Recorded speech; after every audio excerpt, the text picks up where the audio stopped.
What God cannot do does not exist. My name is Prince. I'm making this video testimony from Lagos. I became an NSPPDian in March 2021. Before I joined NSPPD back in 2016, I started a building project in my hometown. Getting to the lintel level, work stopped. I worked so hard, I tried everything possible to continue with the project, but to no avail. Money passes through my hands, but anytime it had to do with this project, something would definitely go wrong. I could remember sometime, I think early 2022, a man testified on this same altar how God showed him mercy to complete his building project, which he struggled for 7 good years. What drew my attention to that testimony was when he said that it's not as if he doesn't have money, but anytime it has to do with that house, that something would definitely go wrong. That was the same situation with mine. He added that people started calling him 1 year, 1 block. At that point, I said, okay. I said, this man is even better than me because I couldn't add 1 block since I stopped. Then at the end of that testimony, Pastor Jerry, during the recap, you said this is somebody's testimony.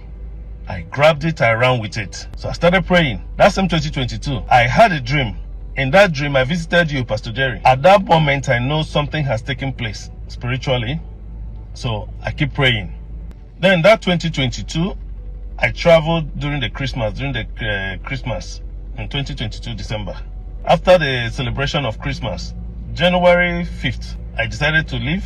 So I said before I leave that I have to go to the site to look at the project. Getting to the site, Pastor Jerry, I didn't like what I saw. People have already started defecating. They've turned the place to toilet. The condition of the site was so bad that I was heartbroken. As an NSPPDian, I stepped out of the car. I spoke to the project. I said, this is the last time I will see this project in this condition. So I took a picture. I said, this is the picture I'll present to the altar. When Pastor Jerry will say, bring a picture of what you don't want to see again.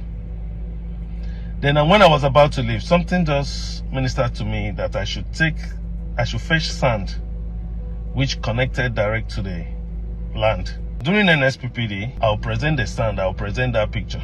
When I left my hometown, I traveled to Omaha. While I was in Omaha, I called my engineer. I asked them to go back to work. I mobilized them. Then after 2 days, my younger brother called me. He said he learned that I was in Omaha. I said yes. He said he's also in Omaha. I said okay.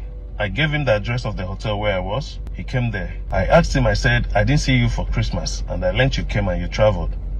He said yes. He said that he was sick. Then he noticed that he was peeing blood. So he went to the hospital at FMC Omaha. That they told him that his kidney has damaged. They ran a test. They said kidney has damaged. So he has been coming to Omaha.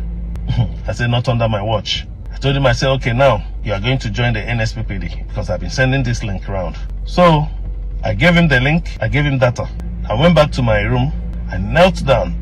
I told God, I said, the devil has come up again with his ugly head, because this is another strategy for the devil to divert the money to kidney problem. It wasn't up to a month, 6th February 2023. During the NSPPD prayer, Pastor Jerry, you mentioned his case. You said you will not go for dialysis for that kidney problem. To that kidney failure, I say it's a lie. That kidney failure, they say it's only dialysis. Before the end of today, let God be true and every man a liar. I command, let that kidney bounce back to life. He was also on the altar, so he received it. Then he called me on that same day in the evening. He said, brother, Pastor Jerry mentioned my case. I said, yes, I received it for you. He said, guess what? Immediately after the NSPPD prayer, he went and ran a test at the same lab. What they saw before, they didn't see it again. So he quickly took the result to the doctor at FMC Hospital in Omaha. The doctor gave him a written note to go and run the test at a particular lab where he sent him the first day. Then when the result came, what they saw before, they didn't see it again. Every red mark turned green. And that was how I continued with this project. This project that I'm talking about, it was just a bungalow that has taken all these years. This stubborn challenge was just a bungalow. But guess what? I called my engineer.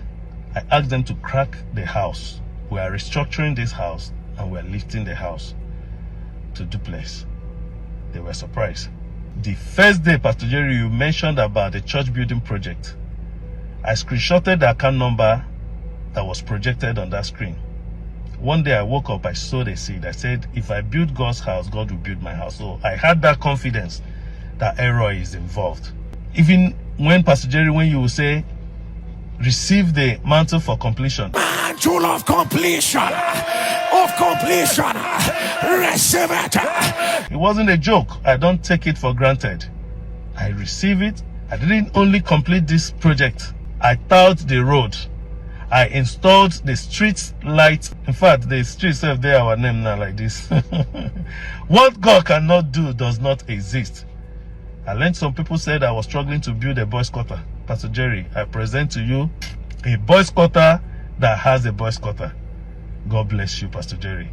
The oil on your head will never run dry. What God cannot do does not exist. Thank you.